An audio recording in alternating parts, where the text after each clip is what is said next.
2011-2019, 8 ans pour relancer l'économie nationale, 8 ans pour remettre à niveau les fondamentaux d'une économie chancelante au lendemain de la crise post-électorale de 2010. Sous forme de bilan rétrospectif des acquis économiques de ces 8 dernières années, le discours du chef de l'État s'est appesanti sur les 5 points essentiels de sa politique économique, à savoir la gouvernance et la croissance économique, le développement agricole, l'industrie touristique, enfin la réforme du franc CFA. Sur ce dernier point qui est la plus récente des acquis économiques à mettre au compte des engagements et réformes communautaires, le chef de l'État a salué la décision, qualifiée d'historique. Il a par ailleurs assuré les plus sceptiques sur les garanties prises en vue de conduire cette importante réforme.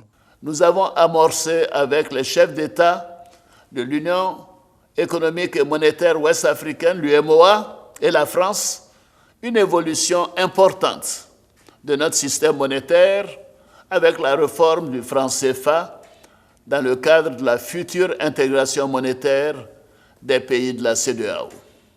Nous le ferons avec méthode et prudence afin de préserver le pouvoir d'achat de nos populations, d'attirer les investisseurs, de créer des emplois et de maintenir le développement économique des pays de notre Union.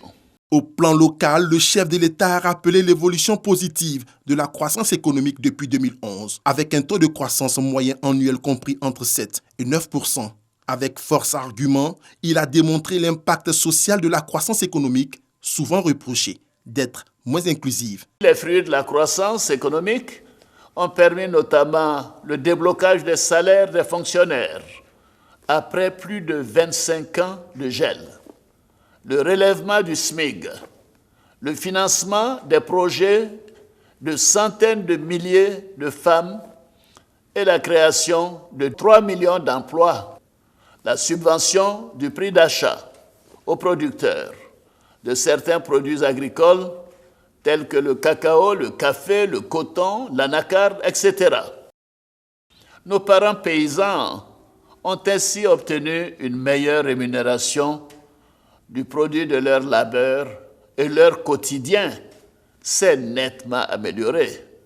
Et cette évolution s'explique aussi en raison de la proximité des services sociaux de base tels que l'eau potable, l'électricité, la santé, l'école et les routes.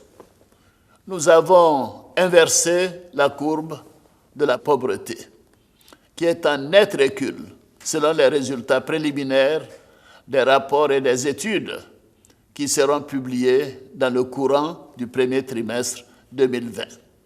Ainsi, vous verrez, le taux de pauvreté devrait se situer aux alentours de 35% en 2018 contre 51% en 2011.